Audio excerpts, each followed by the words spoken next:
예레미야가 성경은 아크로스틱, 그래서 A, B, C, D 순서처럼 그렇게 쓰여진 22자의 글자를 따라서 지어진 시다. 그렇게 말씀을 드렸습니다. 그래서 1장, 2장 안에 나타난 말씀도 아크로스틱으로 22절까지 돼 있고, 그리고 3장에 나타난 말씀도 아크로스틱으로 되어 있는데 3장은 특징적인 것이 조금 길게 한 자에 3절씩 그렇게 되어 있습니다. 4장도 아크로스틱으로 22절 그렇게 되어 있고 5장도 22절. 그런데 5장은 아크로스틱으로 쓰여지지 않았습니다.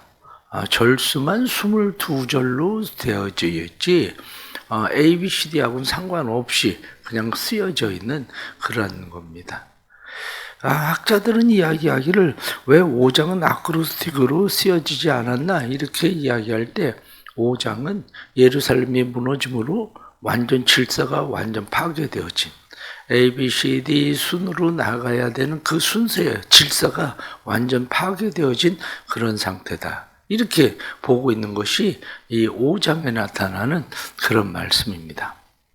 그래서 5장에 나타나는 이 말씀들을 쭉 보면 예루살렘이 만난 지금 상황이 얼마나 비참한지 그 상황에 대해서 1절 말씀을 보면 여호와여 우리가 당한 것을 기억하시고 우리가 받은 치욕을 보옵소서 이렇게 이야기하면서 이 예레미야 애가 5장은 공동체적 기도 그렇게 이야기합니다. 공동체가 예루살렘을 바라보고 예레미야가 비록 기도하는 기도지만 공동체가 함께 기도하는 공동체적 기도의 내용이 바로 예레미야 5장에 나타나 있는 말씀이다. 이렇게 보고 있는 거죠. 여기 나타나는 이 말씀들을 보면 얼마나 비참한 그런 상황인지 성경에 나타난 말씀대로 사람도 그렇고 환경도 그렇고 모든 것이 한마디로 이야기해서 비참과 절망의 상황 속에 빠져버린 그러한 상태에 이스라엘 백성들은 놓여지게 되었다. 이렇게 말합니다.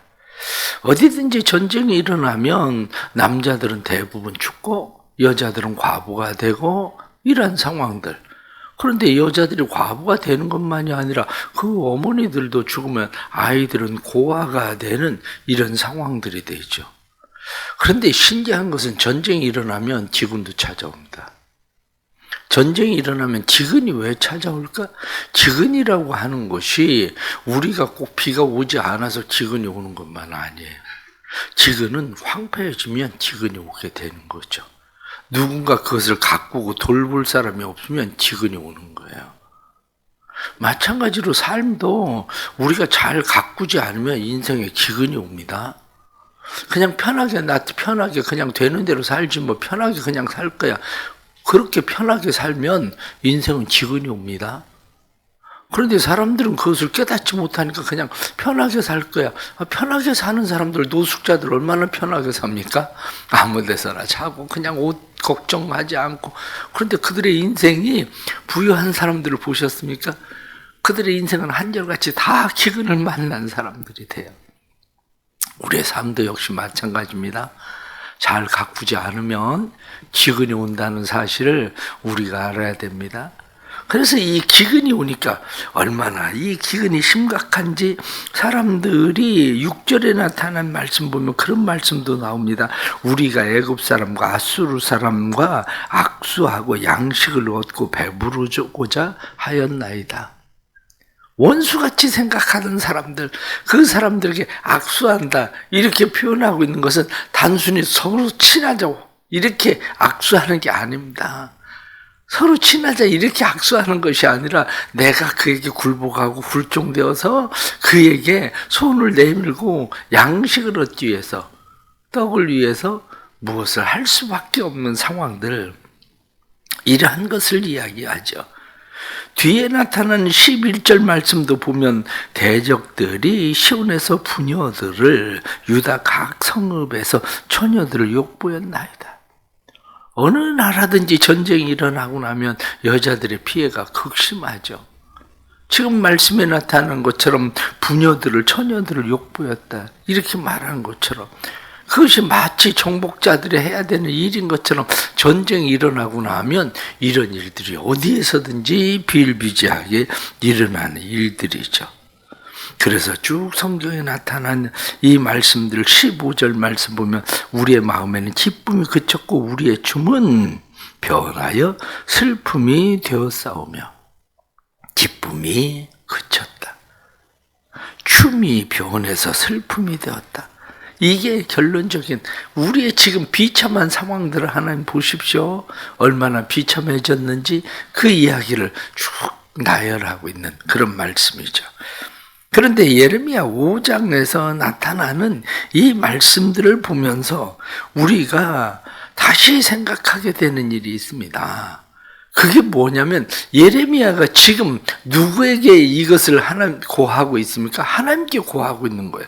1절에 나타난 말씀처럼 여호와여 그러면서 하나님 보십시오. 우리의 상황과 형편과 사정을 하나님 보십시오. 이렇게 하나님 앞에 지금 그렇게 말하고 있잖아요. 하나님 앞에. 우리가 힘들고 어려운 고난의 상황들을 만났을 때 해야 되는 일입니다. 절망적인 상황을 만났을 때 비참 가운데 떨어졌을 때에 우리가 해야 되는 일은 뭐냐면 지금의 상황을 바라보고 상황을 붙잡아야 되는 게 아니라 우리가 붙잡아야 되는 것은 하나님을 붙잡아야 된다는 거죠. 문제가 왜 문제입니까? 문제라는 것은 내가 해결할 수가 없으니까 문제인 거예요. 내가 해결할 수 있으면 왜 그게 문제가 되겠습니까? 내가 해결할 수 없으니까 문제가 되는 거지. 그런데 진짜 문제는 뭐냐면 내가 해결할 수 없음에도 불구하고 사람들은 문제를 붙잡고 있다는 거죠. 내가 해결할 수 없어서 문제가 되었는데 그 문제를 붙들고 있으면 문제의 메인 사람이 되는 거지 문제로부터 놓여지는 것이 아니죠. 그런데 사람들은 문제로부터 손을 놓고 무엇을 붙잡아야 되는지를 생각해야 되는데 문제에서 손을 떼야 되는데 손을 떼는 것이 아니라 사람들은 문제를 만나면 문제를 붙들고 늘어지기 시작합니다. 지난밤은 여러분들 어떻게 지냈습니까? 지난밤에 평안히 잠을 잔 사람도 있지만 어떤 사람은 문제 때문에 근심하고 고민하고 걱정하고 그 문제를 붙들고 있었던 사람도 있을 거예요. 그런데 그 문제를 붙들고 있는 사람은 그러면 그 문제로부터 자유로워졌나? 그렇지 않습니다. 문제로부터 자유로워진 게 아니라 문제의 메인 사람이 돼버린 거죠. 지난밤에 문제의 메인 사람이 되는 거. 우리의 삶의 문제가 바로 여기에 있는 겁니다. 대부분의 사람들은 문제를 붙들고 있어요. 그런데 성경은 우리에게 지속적으로 말씀하고 있는 것이 무슨 이야기를 합니까? 아무것도 염려하지 말고 아무것도 염려하지 말라고 오히려 이야기하지 않습니까? 너희 염려를 다 주께 맡겨라. 성경은 오히려 그렇게 말합니다. 너희 가운데 고난당하는 자가 있느냐? 저는 기도할 것이요. 야고보서에서는 고난당하는 사람이 있으면 그 사람은 기도해야 된다. 이렇게 말씀하지 그 문제를 붙들고 있어야 된다. 문제를 어떻게 하면 해결할 수 있을까? 그 생각이 아니라 문제의 해결자가 누군가를 생각하고 그 문제를 붙들어야 된다는 거죠. 성경이 우리에게 말씀하고 있는 그러한 것은 우리가 문제를 만났을 때에 문제로부터 떨어지는 겁니다. 사실은. 그런데 그게 뭐 어디 생각처럼 쉽습니까? 문제로부터 떨어진다는 일이 아무나 할 수 있는 일은 아닙니다. 그래서 문제로부터 떨어질 수 있는 것을 우리는 은혜라고 얘기하는 겁니다. 문제로부터 떨어질 수 있는 거. 우리가 문제로부터 떨어진다는 것은 결국 그 문제의 해결자이신 하나님이 보이기 시작하는 거예요. 하나님이 보이는 거. 문제의 해결자인 하나님이 보이기 시작하면 하나님을 찾을 수 있게 되죠. 문제 해결자인 하나님을 보이면. 그러나 문제가 점점 커지면 문제만 붙들고 문제에 가려워서 아무것도 할 수 없는 그러한 존재가 되고 마는 겁니다. 그러게 오늘 성경 본문에 나타난 말씀 여호와여 이렇게 말하던 것처럼 여러분들 삶에 문제가 있습니까? 고난이 있습니까? 비참한 상황이나 절망적인 상황을 만납니까? 그러면 우리의 소망이신 하나님을 바라볼 수 있기를 바랍니다. 다시 하나님을 붙들 수 있기를 바랍니다. 문제에 매이는 자가 되지 말고 하나님을 믿고 의지하고 신뢰함으로 하나님을 바라봐야 됩니다. 그 다음 두 번째는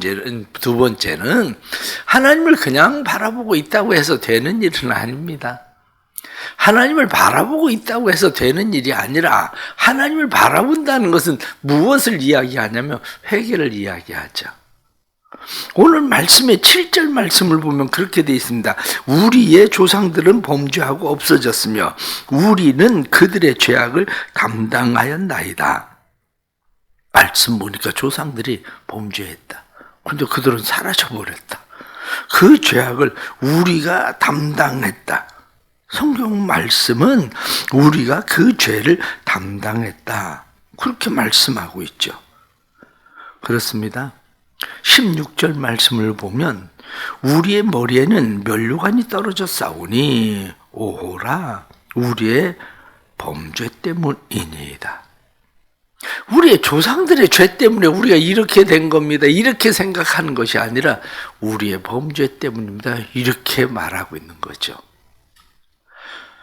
다른 사람 탓할 일이 아니고 우리가 회개해야 될 일이라는 거야. 왜 우리가 회개해야 될 일입니까? 조상들이 그렇게 범죄를 해서 사라졌고 우리가 남았습니다. 우리가 그 죄를 담당했습니다. 이렇게 말하고 싶겠지만 사실은 그게 아니라 그게 보였다면 자기가 고쳤어야지. 그게 보였다면. 그 부모가 돈을 낭비하고 살아갑니다. 그러면 나는 어떻게 살아야 됩니까? 돈을 낭비하고 살면 되는 게 아니죠. 내가 해야 되는 일은 부모가 돈을 낭비하느라고 빚을 줬어도 어떤 사람은 그 빚을 갚고도 사는 사람이 있고 어떤 사람은 부모가 돈을 낭비해서 빚을 졌기 때문에 내가 빚쟁이가 됐다. 그래서 평생 빚쟁이로 사는 사람도 있는 겁니다. 그게 왜 그런 일이 벌어지느냐?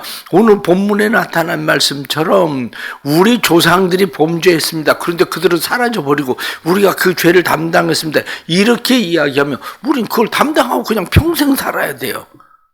그런데 뒤에 나타난 말씀처럼 우리가 범죄함이니다. 우리의 죄 때문입니다. 이걸 아는 사람은 자기의 삶을 고치죠.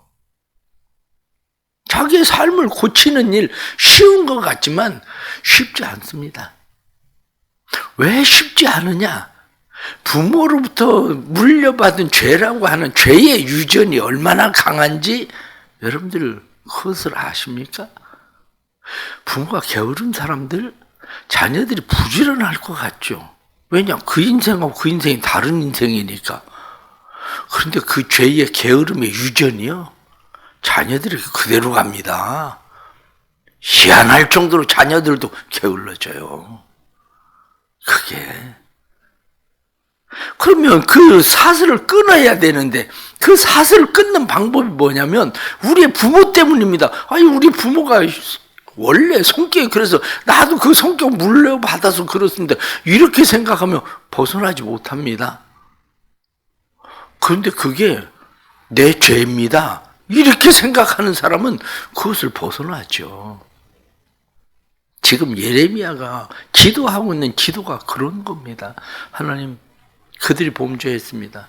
그러나 그들이 범죄한 것이 만이 아니라 우리가 그것을 바꾸었어야 되는데 우리가 그것을 바꾸지 못했습니다. 그 이야기를 하고 있는 거예요. 바꿔야 됩니다. 내가 범죄했습니다. 그리고 하나님 앞에 회개하는 것만이 우리가 살 수 있는 방법이지 회개하지 않으면 우리의 길이 회복되지 않습니다. 그래서 뭐라고 이야기합니까? 회복의 길은 회개의 길과 같다. 회복의 길은 회개의 길과 같은 길을 가고 있는 거지 회개의 길과 회복의 길이 따로 있지 않다는 겁니다. 회개해야 회복이 일어난다. 이렇게 말하고 있는 거죠.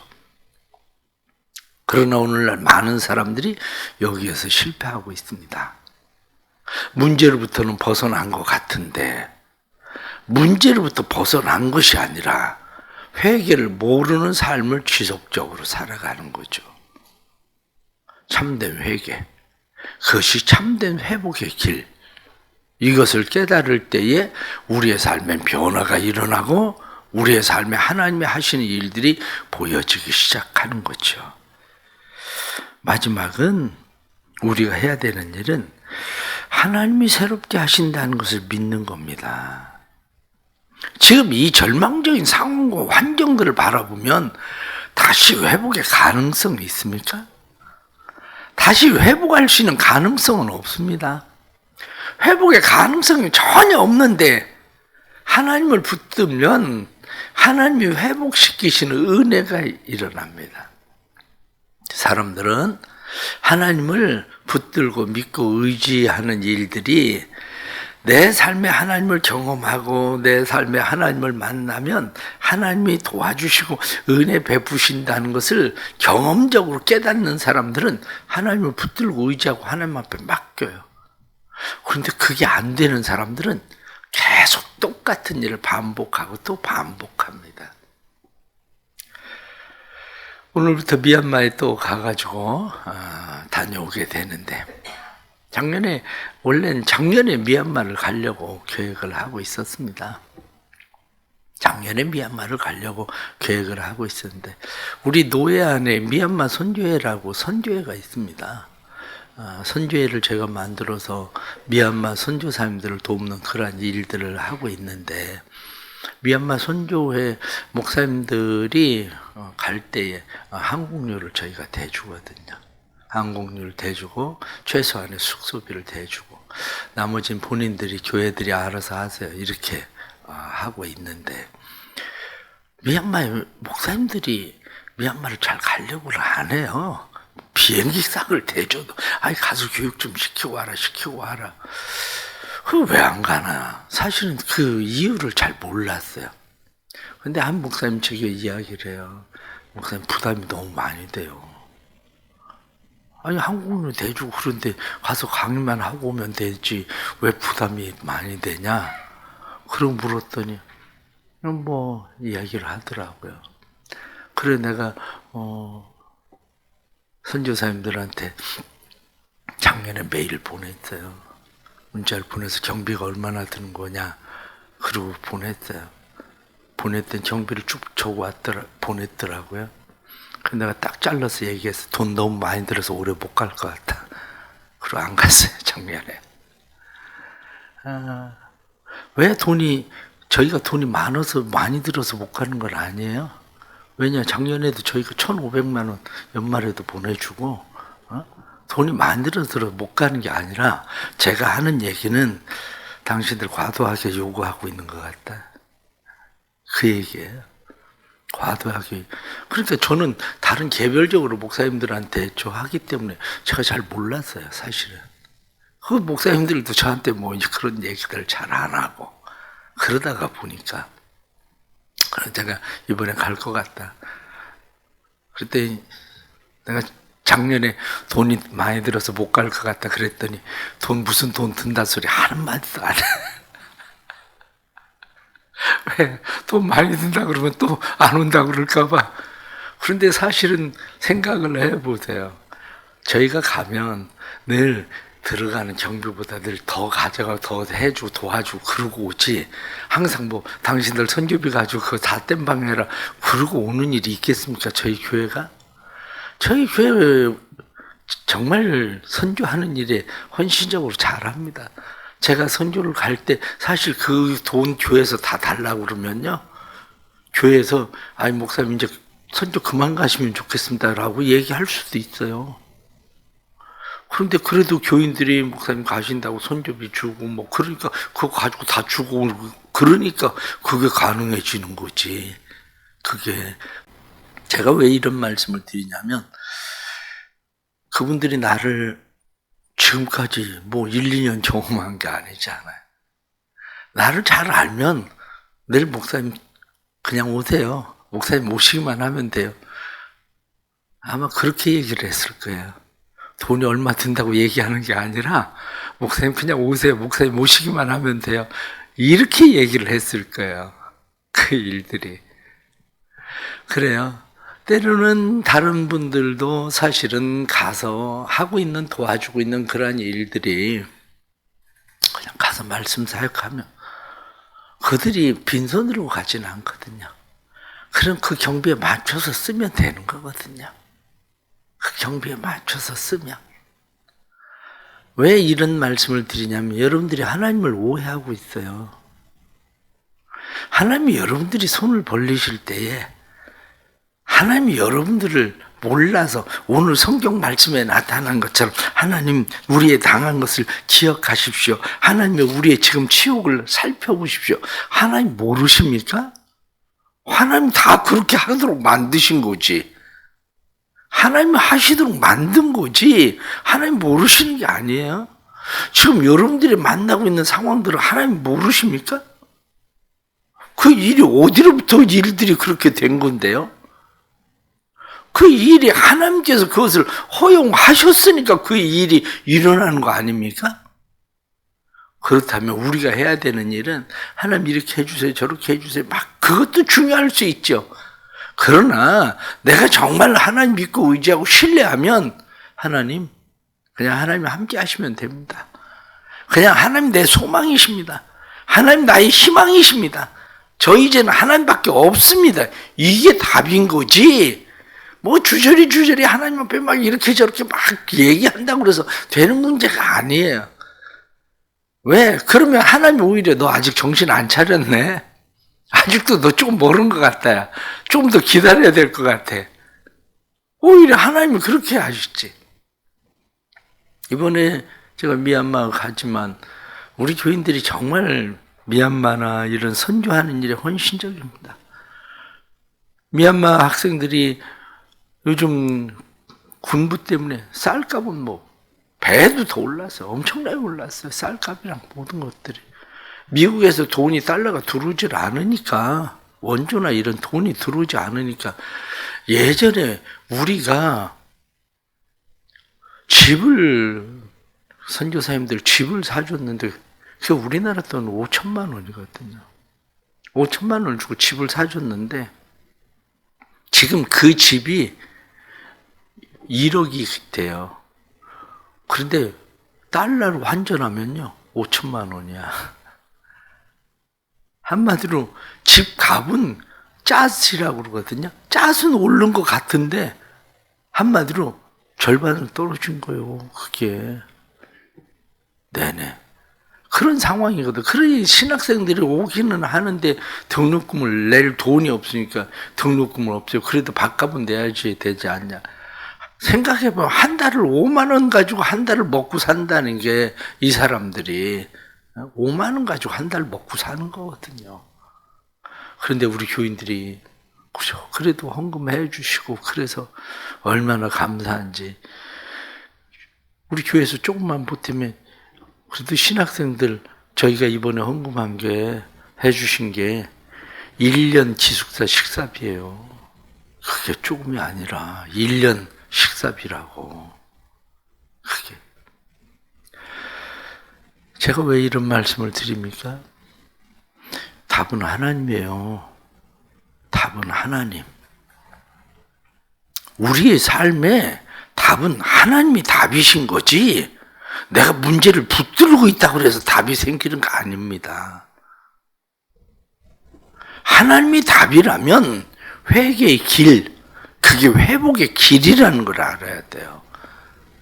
하나님 앞에 회개하고 돌아가면 회복의 역사도 일어나는 겁니다.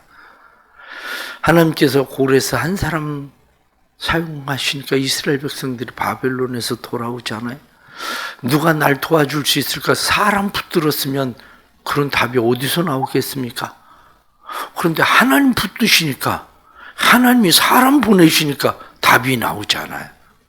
우리의 삶도 마찬가지입니다. 누가 날 붙들 수 있을까? 사람 붙들 생각하면 답 없습니다. 그런데 하나님 붙들면 하나님이 사람 붙이시고 답이 생기는 거예요. 크게. 우리 성도들에게 예레미야가 까지 이제 끝났는데 다음 주부터는 또 에스겔 또 시작을 하겠습니다. 또 여러분들이 말씀 속에서 또 하나님을 새롭게 만나는 은혜들이 또 에스겔서에서도 나타날 수 있기를 바랍니다. 기도하겠습니다. 하나님 아버지, 인생의 여러 가지 힘들고 어려운 고난과 재난의 일들, 우연 같지만 우연이 아니라 우리의 조상들이 범죄했습니다. 그들의 죄악으로 인해서 우리가 그 죄를 담당했습니다. 그러나 그것뿐만 아니라 실상은 우리가 범죄했습니다. 이렇게 고백하는 것처럼 그들의 범죄로 인해서 하나님 모든 문제들이 생겼다는 사실을 저희들이 깨닫습니다. 은혜 베풀어 주셔서 하나님, 저희들이 회개할 때에 회개가 회복의 길이라는 것을 깨닫게 해주시고 하나님 앞에 회개하고 돌아서게 해주시고, 우리가 붙들어야 되는 것은 문제가 아니라 붙들어야 될 것은 사람이 아니라 붙들어야 될 것은 하나님이라는 사실을 깨닫게 해 주옵소서. 하나님 붙들고 의지하고 하나님 신뢰하고 살게 해주시고, 하나님 붙들고 의지하고 하나님 신뢰하고 살아갈 때에 하나님 주시는 놀라우신 은혜가 주의 은혜 가운데 회복의 역사로 일어날 수 있도록 성령님 도와주시옵소서. 힘들고 어려운 고난의 때를 만난 성도들, 고난의 때 가운데서 해야 될 일이 무엇인지 깨닫게 해주시고, 고난당하는 자가 있느냐? 저는 기도할 것이요 하고 말씀한 것처럼 기도하시는 자들 되게 해주셔서 기도할 때에 하나님의 도우시는 회복케 하시는 은혜가 일어나게 하여 주옵소서. 오늘부터 또 미얀마에 가서 또 말씀 가르치고 오는 그런 모든 일들 함께 해주시고, 주께서 말씀의 영을 보내시고 말씀의 영을 통해 회복케 하시는 역사 있게 해주시고, 또한 그곳에서 힘들고 어려운 상황에서 가정을 포기하고 와서 말씀을 배우는 사람들, 돈 버는 일을 포기하고 와서 말씀 배우는 사람들 하나님 불쌍히 여기시고, 또한 이렇게 우리 대성교회 성도들이 이들을 위해서 하나님 앞에 드려지는 귀한 예물, 한 사람 한 사람 목장이 하나님 앞에 드려지는 귀한 예물들을 아름답게 사용해 주셔서 신학교가 믿음 가운데 온전히 하나님 앞에 세워지는 곳이 될 수 있도록 성령님 도와주시옵소서.